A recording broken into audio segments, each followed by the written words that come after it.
সেনাবাহিনী আসছে ওয়াকারের নির্দেশে। হুম। ওয়াকার দেখাতে চায় যে সে তার বোনের সম্পদ রক্ষা করার জন্য তার সেনাকে নিয়োগ করছেন। এইটা রাষ্ট্রদ্রোহিতা। এইটা রাষ্ট্রদ্রোহিতা। কোনোভাবেই সেনাবাহিনীর আইনত কোনো অধিকার নাই ওইখানে আসার, যতক্ষণ পর্যন্ত না সেনাবাহিনীকে। আসসালামু আলাইকুম প্রিয় দর্শক, ধানমন্ডি ৩২ নম্বরে শেখ মুজিবুরের যে বাড়িটি রয়েছে সেই বাড়িটি কিন্তু ভেঙে মাটির সাথে মিশিয়ে দেওয়া হচ্ছে এবং সেই বাড়িটি কাদের নির্দেশে ভাঙা হচ্ছে এবং সেই বাড়ি ভাঙার জন্য কে সর্বপ্রথম বাধা দিয়েছেন এবং সেনা প্রধান এর ভিতরে জড়িত রয়েছেন। প্রিয় দর্শক, চলুন এ নিয়ে গুরুত্বপূর্ণ পিনাকি ভট্টাচার্য এবং ইলিয়াস ভাইয়ের আলোচনা শুনবো, তারপরে থাকছে বিস্তারিত। কাছে এই বিষয়ে আপনি এই পুরো বিষয়টি আপনি দেখভাল করছেন, তো আপনার কাছে কি জানাচ্ছে সেখানে যারা উপস্থিত আছে তারা? না, প্রথমত সেনাবাহিনীকে ডাকা হয়নি। সেনাবাহিনী ইন এইড টু সিভিল পাওয়ার মোতায়েন আছে। তার মানে সিভিল পাওয়ার যখন সেনাবাহিনীকে ডাকবে তখন সেনাবাহিনী আসবে। তো সেনাবাহিনীকে বাংলাদেশ সরকার আহ্বান জানায়নি, স্বরাষ্ট্র মন্ত্রণালয় আহ্বান জানায়নি, প্রফেসর ইউনূস আহ্বান জানায়নি। সেনাবাহিনী আসছে ওয়াকারের নির্দেশে। ওয়াকার দেখাতে চায় যে সে তার বোনের সম্পদ রক্ষা করার জন্য তার সেনাকে নিয়োগ করছেন। এইটা রাষ্ট্রদ্রোহিতা। এইটা রাষ্ট্রদ্রোহিতা। কোনোভাবেই সেনাবাহিনীর আইনত কোনো অধিকার নাই ওইখানে আসার, যতক্ষণ পর্যন্ত না সেনাবাহিনীকে সরকার ডাকবে। সেনাবাহিনী মোতায়েন হয়েছে ইন এইড টু সিভিল পাওয়ার একটা আইনের অধীনে। আমরা আহ্বান জানাচ্ছি সেনাবাহিনীকে সরে যেতে হবে এখান থেকে। আর সেনাবাহিনী বুলডোজার আটকেছে। আমরা সেনাবাহিনীকে ওইখানে যারা সৈনিক আছেন, জুনিয়র অফিসার আছেন, সবাইকে আহ্বান জানাচ্ছি বুলডোজার ছেড়ে দিন। বুলডোজার আসুক বা না আসুক, আমরা ৩২ নাম্বার আজকে রাখবো না। এটা ভেঙে মাটির সাথে মিশিয়ে দেবো আমরা। এবং উপরে শুনলাম তারা হেলিকপ্টার পর্যন্ত তারা এখানে উপরে মহড়া দিচ্ছে। হেলিকপ্টার তো হাসিনা উড়িয়েছিল। হাসিনা উড়িয়েছিল হেলিকপ্টারে। কি হাসিনাকে বাঁচাইতে পারছে? পারে নাই। হেলিকপ্টার আছে হাসিনাকে বাঁচাইতে পারে নাই, আজকেও ৩২ নাম্বার বাঁচাইতে পারবে না। আমরা ৩২ নম্বরের সর্বশেষ অবস্থাটা একটু জানার চেষ্টা করব। তার আগে কিছু জিনিস দাদা আপনার কাছে জেনে নেই, যে একটু ঢুকতে বলেন না তাড়াতাড়ি। তো আমরা ফেসবুকে বিভিন্ন দু একটা পত্রিকাতেও দেখলাম যে এটা হচ্ছে এই জাতির ইতিহাসের সাথে মিলেমিশে একাকার ধানমন্ডি ৩২ নাম্বার। আপনি ইতিহাস নিয়ে আপনি বেশ কয়েকটি বই লিখেছেন, আপনি গবেষণা করেন। মানে ৩২ নাম্বারের আসল ইতিহাসটা দাদা কি বলেন তো? না, আমি ওই ইতিহাসে যেতে চাই না। মানে বিষয়টা হচ্ছে যে বিপ্লব বিজয়ের একটা স্মারক থাকতে হয়। আমরা একটা স্মারক অর্জন করেছি, শেখ মুজিবের মূর্তি। আমরা সেটা ভেঙেছি এবং ফ্যাসিবাদের যে আতুর ঘর ধানমন্ডি ৩২ নাম্বার, সেটাকেও আমরা রাখবো না। ফরাসি বিপ্লবে বাস্তিল দুর্গ ভেঙে ফেলা হয়েছে। আমরা এই ২৪-এর বিপ্লবে ধানমন্ডি ৩২ নাম্বার আমরা গুড়িয়ে দেব। ওটাই আমাদের লক্ষ্য। না, এখানে ওনারা বলার চেষ্টা করছে যে এই এত রাজনৈতিক প্রতিহিংসা, এটা তারা এই যেই সুশীলরা এখন এইসব কথা বলছে, বিশেষ করে সবচাইতে বেশি আমি যেটাকে বলেছিলাম ওর ক্যারা উঠেছে, এই শাওনের ফালাফালি সবচাইতে বেশি দাদা। এই যে এ এ- এ ঘন্টায় ঘন্টায় মানে ছাত্রদের বিরুদ্ধে পোস্ট করছে, এই আওয়ামী লীগের পক্ষে নানান ভাবে ঘুরিয়ে পেঁচিয়ে কথাবার্তা বলছে। তো এইসব সুশীলরা তো যখন কিনা লাশের উপরে আপনার এই যে জুতা নিক্ষেপ করেছে, কাদের এই সালাউদ্দিন কাদের চৌধুরীর কবরে ভাঙচুর করা হয়েছে, তখন তো এরা কোনো কথা বলে না, এখন এরা হঠাৎ করে গজিয়ে উঠছে। আমি আমি এই বিষয় নিয়ে বলবো না ইলিয়াস। এটা নিয়ে আমাদের আসলে অন্য একটা পরিকল্পনা করা দরকার। হুম। সেটা হচ্ছে হুমায়ুন আহমেদের যে শুটিং এর স্পটটা যেটা শাওন দখল করেছে। হুমায়ুন আহমেদ আমাদের জাতির সম্পদ এবং হুমায়ুন আহমেদ যেটা সৃষ্টি করেছে সেটাও জাতির সম্পদ। এই সম্পদটাকে জাতীয় সম্পত্তি হিসাবে এটা গ্রহণ করতে হবে। বাংলাদেশ সরকার এই সম্পদটাকে নিয়ে হুমায়ুন আহমেদ জাদুঘর বানাবে। এটাই আমাদের আজকের লক্ষ্য হওয়া উচিত। শাওন এটা দখল করে রাখছে ব্যক্তিগত স্বার্থে, কিন্তু হুমায়ুন আহমেদ আমাদের এমন একটা সম্পদ যেটাকে ব্যক্তি একটা দখল করে রাখতে পারে না। তার সম্পদ, তার সৃষ্টি, এটার সকলের অধিকার আছে, সকলের হক আছে ওইটাতে। ওইটায় মানুষের হক প্রতিষ্ঠিত করতে হবে ওই সম্পদে। এবং ওইটার নাম যেন কি? ইয়ে নুহাশপল্লী। নুহাশপল্লী। নুহাশপল্লী, এটা নুহাশেরও মালিকানা থাকবে না, শাওনেরও মালিকানা থাকবে না, এটাতে বাংলাদেশের জনগণের মালিকানা থাকবে। ওইটাকে অধিগ্রহণ করে এইখানে হুমায়ুন আহমেদ জাদুঘর বানানো হবে, হুমায়ুন আহমেদ পল্লী বানানো হবে। এবং এইটাতে আমরা যাব, দেখব এবং এইখানে আমরা হুমায়ুন আহমেদের স্মৃতিচারণ করবো। এটা কোনো ব্যক্তিগত সম্পত্তি হতে পারবে না। এই আওয়াজ তোলেন, শাওন থেমে যাবে। না, এখন হঠাৎ করে এই শাওনের মতো কিছু লোকজন আছে যারা কিনা এটাতে মানে এখন আমাদেরকে মানবতা শিখাচ্ছে। শেখ হাসিনা নিজেও আপনি শুনেছেন যে সে ইদানিং খুব কান্নাকাটি শুরু করেছে। কয়দিন পরে হয়তো হাত পা চেপে ধরা শুরু করবে। তো শেখ হাসিনাকে যারা এই তার ইমোশনাল কথাবার্তা শুনে তারপরে ৮১-তে যেরকম জিয়াউর রহমান ভুল করেছিল, এইবারও যদি এখনকার বিএনপি কিংবা জামায়াত কিংবা ছাত্ররা তার এই নাটকে যদি ফাঁদে পা দেয়, সেক্ষেত্রে এর ভবিষ্যৎটা কি হতে পারে? ইলিয়াস, এই নাটকে যে কাজ হবে না সেটা তো আজকে 6 মাস পরে আজকে বোঝা যাচ্ছে যে ছাত্র জনতার চেতনা কোথায়। কয়েক ঘন্টার আওয়াজে গোটা বাংলাদেশ আবার এক হয়ে গেছে। হাজার হাজার লোক আজকে ধানমন্ডি 32 নাম্বার গুড়িয়ে দেওয়ার জন্য। বুলডোজার আসেনি, তাতে কি হয়েছে? হাতুড়ি শাবল টাবল নিয়ে যা আছে সেটা দিয়ে ভাঙার চেষ্টা করতেছে। এবং এবং এইটা আজকের ঘটনাটা খুবই জরুরি ছিল এটা বোঝানোর জন্য যে বিপ্লবের আগুন এখনো নিভে যায়নি, শহীদের রক্ত শুকায়নি, এবং আমরা বিপ্লবের লক্ষ্য অর্জন করবই। শেখ হাসিনা কেন, আওয়ামী লীগ কেন, আওয়ামী ন্যারেটিভের কোন হিস্ট্রি বাংলাদেশে ফিরবে না। আমরা ইতিহাসের সাথে আমরা ইতিহাসকে মুছে দিচ্ছি না, আমরা নতুন ইতিহাস রচনা করছি। ধানমন্ডি 32 নাম্বার নিশ্চিহ্ন করে নতুন ইতিহাস রচিত হবে। না, সেটাই আমাদের যেই বিষয়গুলো নিয়ে এখন সাবধান হওয়া দরকার, যে আওয়ামী লীগ এখন কখনো বিএনপির ঘাড়ে চড়ে বসার চেষ্টা করছে, কখনো জামায়াতের। সবশেষ আজকে যে বক্তব্যটা তার দেওয়ার কথা যে ছাত্রদের উদ্দেশ্য করে, তো শেখ হাসিনা কি বলবে? সে একই কথা বলবে যে আমার সব হারিয়েছি, আমার বাড়িঘরও শেষ হয়ে গিয়েছে, আমাকে দেশ থেকে বের করে দেওয়া হয়েছে, আমি ছাত্রদের বাঁচাতে চেয়েছিলাম, ইউনূস সরকার হচ্ছে এখানে বিদেশি গোয়েন্দা সংস্থারা মিলে এগুলো করেছে। তো এই কথাগুলোই তো বলবে, এবং এই কথাগুলো বলে আমাদের তো বাঙালি, এটাও সত্যি কথা আপনি যেটা বললেন যে সবাই এক হয়েছে, সবার ভেতরে এই জিনিসগুলো আছে, কিন্তু এটাও কিন্তু সত্য আমরা খুব দ্রুত আমাদের ইতিহাস ভুলে যাই, এবং সেই ভুলে যাওয়ার মধ্য দিয়ে যদি শেখ হাসিনাকে কোনোভাবে আমরা আবার বিশ্বাস করি, সেই বিশ্বাস করার যে ফলাফল সেটা জিয়াউর রহমান একবার দেখেছেন, এবং আমার মনে হয় সামনে জাতি যদি কখনো এই ভুল করে সেটা দেখবেন। তো আমাদের না ইলিয়াস, এ ব্যাপারে আমি একটা কথা বলি যে এই যে ধরো কিছুদিন আগে থেকে রাজনৈতিক দলগুলো ভারত প্রশ্নে, আওয়ামী লীগ প্রশ্নে যে একটা নরম অবস্থান নিয়েছিল, থ্যাঙ্কস টু ইউ, তোমার অ্যাক্টিভিজম এবং আমাদের সম্মিলিত অ্যাক্টিভিজমের ফলে রাজনৈতিক দলগুলো তাদের পজিশন চেঞ্জ করছে। এবং আজকে আমি বিএনপির সালাউদ্দিন সাহেবের একটা স্টেটমেন্ট দেখলাম ফেস দ্য পিপুলে। এখানে উনি বলছেন যে আওয়ামী লীগকে রাজনীতি করতে দেওয়া যাবে না, নিষিদ্ধ করতে হবে। এটা সালাউদ্দিন সাহেব নিজে বলেছেন ফেস দ্য পিপুলে। দেখেছো তুমি এটা? আমি দেখি নাই। আচ্ছা, এটা দেখো। দ্যাট মিন বিএনপি আমাদের যেই অবস্থান, যেই ন্যারেটিভ, তার পথে আসছেন, সেই জায়গায় আসছেন, এবং আমরা তাদেরকে স্বাগত জানাই। এবং এভাবেই আসলে কাজটা চালাতে হবে। এবং এই যে আমরা অ্যাক্টিভিজমটা চালিয়ে যেতে পেরেছি আওয়ামী প্রশ্নে এবং ভারত প্রশ্নে, সেটার ফল দিচ্ছে রাজনৈতিক দলগুলো। আমাদের জনগণের, আমরা বলবো এটা তো আর আমি আর তুমি না, এটা জনগণ, আমরা তো জনগণের কথাই বলি, তাই না? জনগণ যেটা বলে সেটাকেই আমরা ট্রান্সফর্ম করে বলি। জনগণের আকাঙ্ক্ষার পাশে এসে বিএনপি দাঁড়াচ্ছে, আমি বিএনপিকে স্বাগত জানাই, এবং সালাউদ্দিন সাহেবকে আমি ধন্যবাদ জানাই উনি যে স্টেটমেন্টটা দিয়েছেন। না, এই দেশে ধরেন মানে মানুষ তো নির্বাচনের ভোটের রাজনীতি তো করে, যদি ভোটের রাজনীতি হিসাব করা হয় এই দেশের শতভাগ মানুষ এই প্রশ্নে সবাই এক। মানুষ, সাধারণ মানুষ হয়তো বিক্রি হয়ে গিয়েছে। আপনি যেটা বললেন যে আমরা হয়তো হয়তো খুবই নগণ্য কয়েকজন মানুষ, আমরা আসলে কোনো দলেরও না, কোনো সুবিধাভোগীও না, আমাদের কোনো মূল্য নাই, আমাদের একটা কথা বললে রাখতেও চায় না। তারপরে আমরাই কিন্তু শেষ পর্যন্ত আমাদের ওই 5ই আগস্টের আগের যে বিপ্লবের যেই চেতনা সেটাকে ধরে রেখেছিলাম, এমনকি ছাত্রদের ভেতরে অনেকে গা ভাসিয়ে দেওয়ার চেষ্টা করেছে।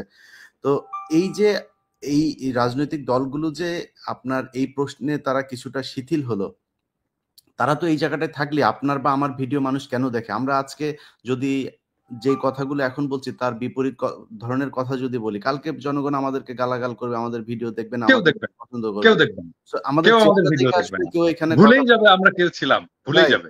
রাইট। তো বিএনপি এবং জামায়াতের সমস্যাটা কোথায়? তাদের ভোটের রাজনীতি, মানুষের সমর্থনই যদি তাদের দরকার হয়, ওই প্রশ্নে তো বাংলাদেশের জনগণ এক, যে এই দেশে শেখ হাসিনার অস্তিত্ব থাকবে না, শেখ পরিবারের কোনো অস্তিত্ব এই দেশে থাকবে না, ভারতের কোনো আগ্রাসন এই দেশের মানুষ মেনে নেবে না। সো এই দুইটা প্রশ্নে এক হওয়াটা আমার মনে হয়, এক হলে আমাদের সাথেও যেই দ্বন্দ্বগুলো এখন আমার তো আরো দুইটা পয়েন্ট আছে, আমি জানি না, তোমার সাথে তো আমি এটা শেয়ার করছি।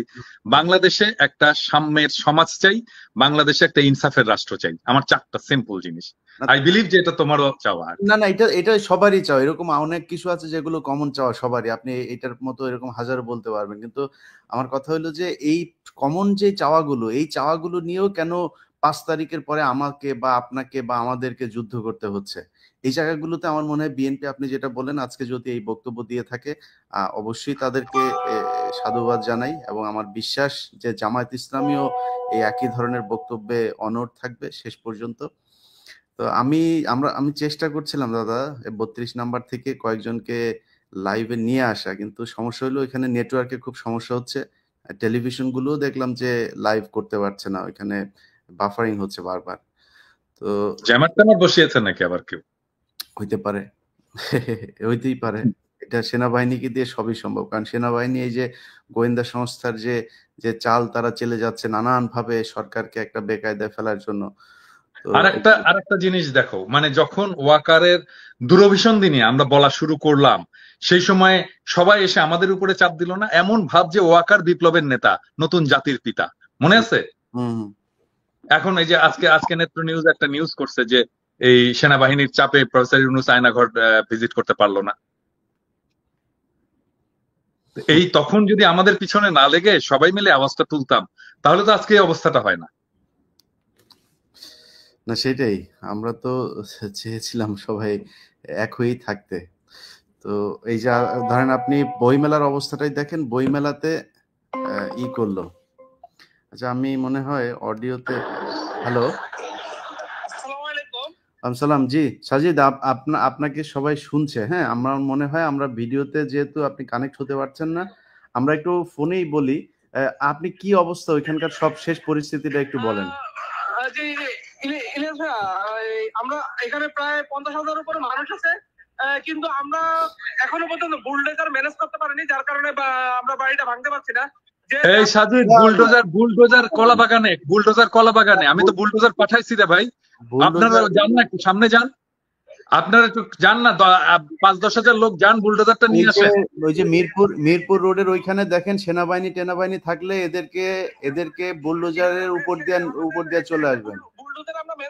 একটু আমি বলি, আমরা একটা বুলডোজার ম্যানেজ করেছিলাম, সেটা ঢাকা ইউনিভার্সিটি এই পাশ থেকে একটা ম্যানেজ করা হয়েছে, কিন্তু সেনাবাহিনী বুলডোজারটা আটকিয়ে দিয়েছে আর কি। সেনাবাহিনী আপনারা যান ওইখানে, কেন? সেনাবাহিনী কে? আমি তো সেনাবাহিনী কে?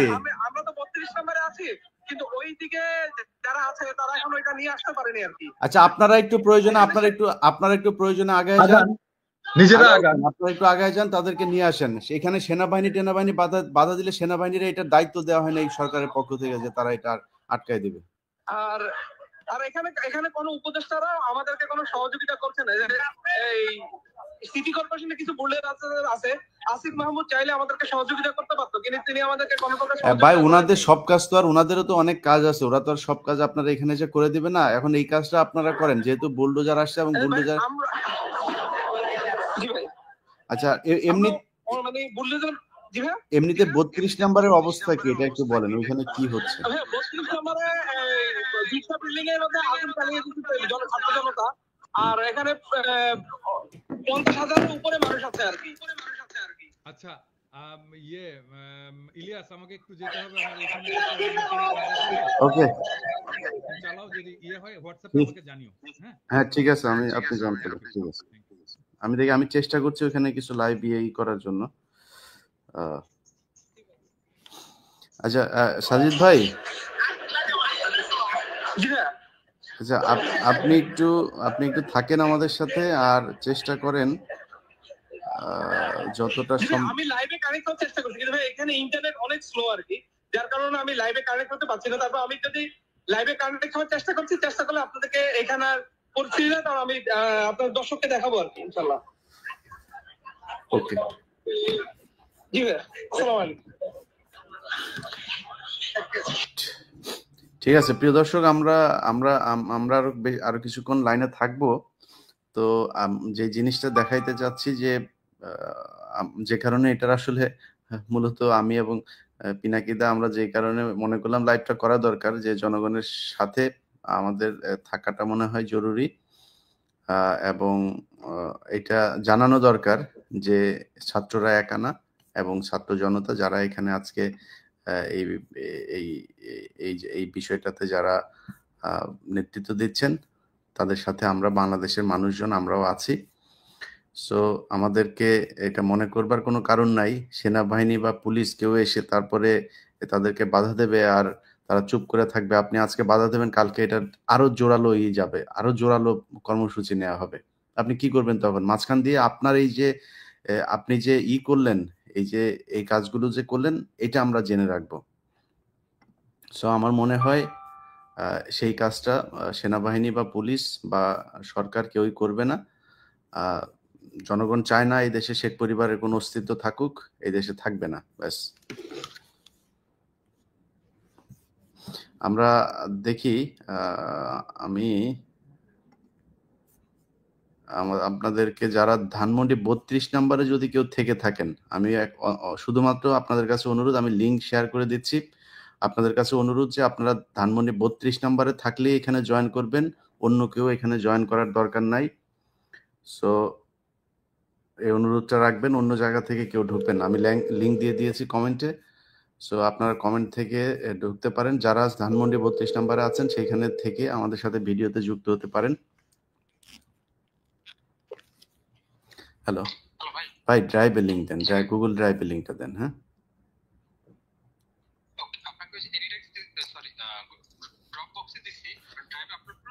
হ্যাঁ হ্যাঁ, ড্রাইভে আপলোড করে দেন। ভাই অন্য জায়গা থেকে কাউকে আমি অ্যাড করব না। আপনাদের ওইখানে যদি কেউ থাকেন, সম্ভবত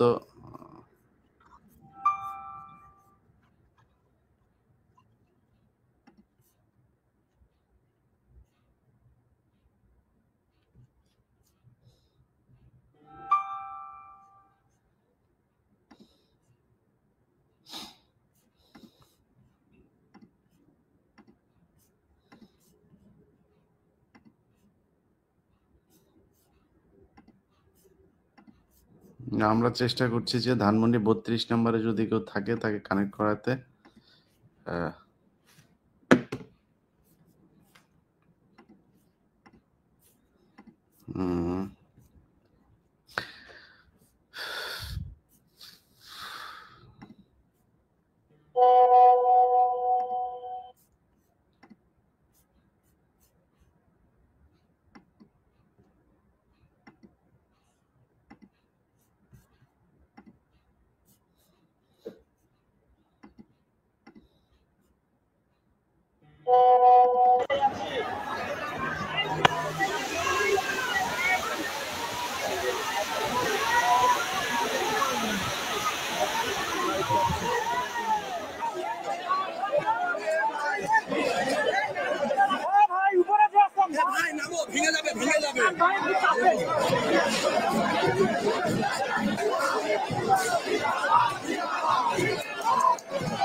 কি জয় বাংলা ভাই, কি অবস্থা? একজন জয় বাংলা ভাইরে অ্যাড করছে। জয় বাংলা ভাই বলেন, চেহারা দেখান ভাই। জয় বাংলা ভাই চেহারাটা দেখান, একটু চেহারা দেখি আপনার।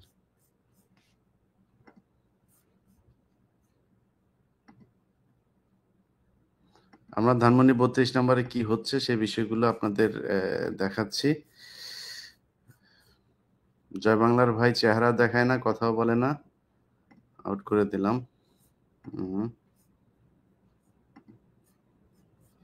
আচ্ছা,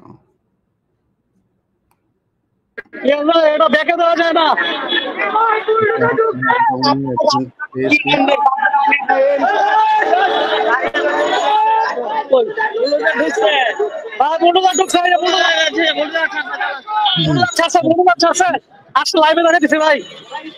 ওকে, ঠিক আছে, হ্যাঁ আমরা আপনাকে দেখছি, আপনি ক্যামেরাটা ধরে রাখেন। হ্যালো,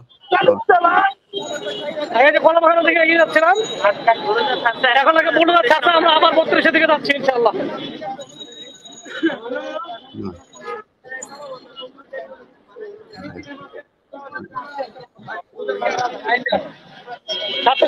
হ্যাঁ হ্যাঁ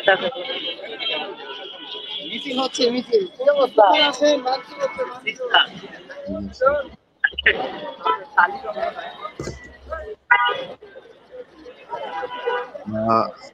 আমরা যতটুকু শুনছি যে সেনাবাহিনীর বাধা অতিক্রম করতে ঢুকে যাচ্ছে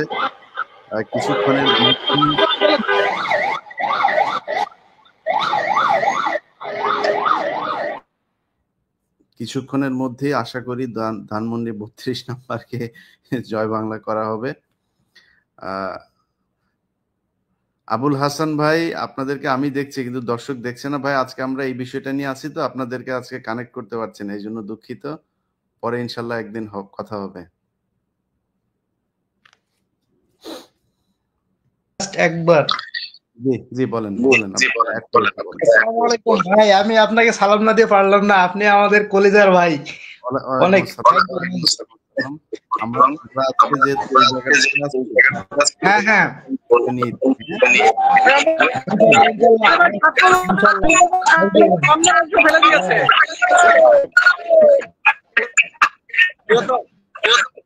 দেখেন এই দেশে সময়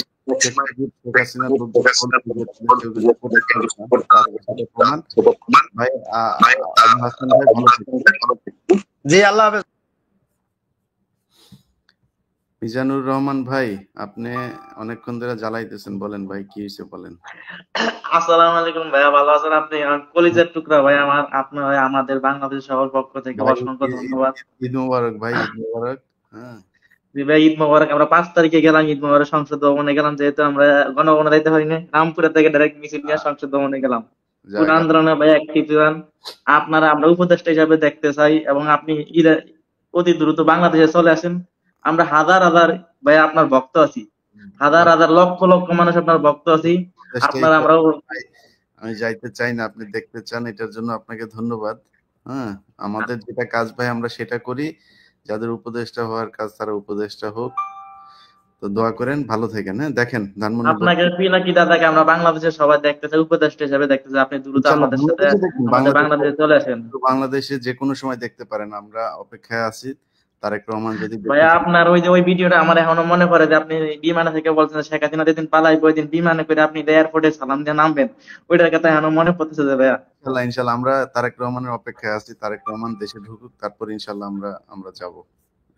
ভাই আপনাকে সর্বোচ্চ নিরাপত্তা দেওয়া, আমি তো স্বৈরাচার নাই, 5 তারিখ তো স্বৈরাচার পালাই গেছে, এখন আপনি আসতে পারেন নির্দ্বিধায়। বাংলাদেশ অনেক শান্তশিষ্ট পরিবেশ আছে, দানকারী। হ্যাঁ ঠিক আছে ভাইজান, মিজানুর ভাই ভালো থাকেন। হ্যাঁ ঠিক আছে ভাই, আসসালামু আলাইকুম। বাংলাদেশে আসলে দেখা হবে। আসসালামু আলাইকুম। জয় বাংলা জয় বঙ্গবন্ধু নামে এই একজনকে অ্যাড করেছি ভাই। আপনারা আপনার চেহারা দেখেন ভাই, চেহারা দেন। আমি আজকে জয় বাংলার লোক যারা আছে তাদের সবাইকে ঢুকাবো। ধানমন্ডি 32 নাম্বার নামে একটা দেখলাম, ওইটা কই? এই জয় বাংলা জয় বঙ্গবন্ধু লেখা আইডি ভাই, আপনি চেহারা দেখেন। আপনার কথা শুনতে চাই আমরা, চেহারাটা দেখেন। চেহারা দেখেন, চেহারা না দেখালে আপনারা আমি অডিও অন করবো না। চেহারা দেখেন, আপনারা অডিও অন করবো। বলতি না, বলতে মনে আছে? দেশে আয়। এখন মুখ লুকায় আসিস কেন ভাই? তোরা এত সাহসী লোকজন, মুখ ওপেন কর, ওপেন করে তারপরে দে, তারপরে দেখ তোরে কই থেকে তোরে ধরে আনি, তুই দেখ। পাগল কোথাকার।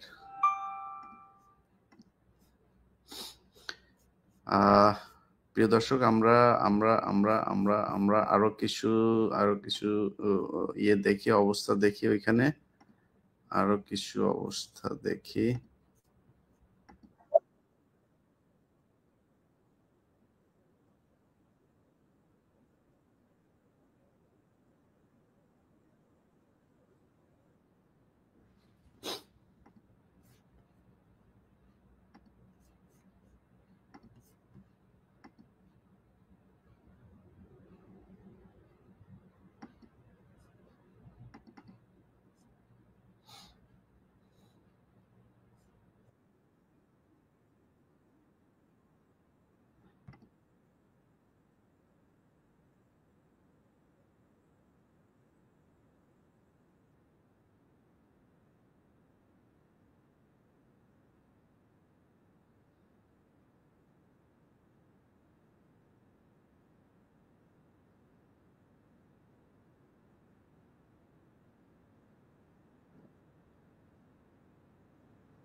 ভাই সেনাবাহিনীর পিডান, সেনাবাহিনীর পাইলেই পিডান, মানে সেনাবাহিনী বাধা দিতে আসছে কেন? সেনাবাহিনীর এটা কাজ না। সেনাবাহিনী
দেখেন, সেনাবাহিনীর তো কেউ এখানে যাইতে বলে নাই, তারা ওইখানে যায় পোদ্দারি শুরু করছে, তারা এটা ভাঙতে দিবে না। এখন প্রিয় শুনছিলেন পিনাকি ভট্টাচার্য এবং ইলিয়াস ভাইয়ের আলোচনাটি এবং বুঝতে পেরেছেন এই ধানমন্ডি যে বুলডোজার যে ভাঙা হচ্ছে সেটি কিন্তু সেনা প্রধান সেখানে বাধা সৃষ্টি করার চেষ্টা করেছিলেন এবং সেগুলো কিন্তু ছাত্র জনতা মেনে নেয়নি এবং সেই বাধা কিন্তু ছাত্র জনতাকে থামিয়ে রাখতে পারে না, বরং তারা সেই বাধা পেরিয়ে কিন্তু তারা আবারও বুলডোজার এনে সেই ধানমন্ডি বাসা কিন্তু এখন ভাঙা হচ্ছে।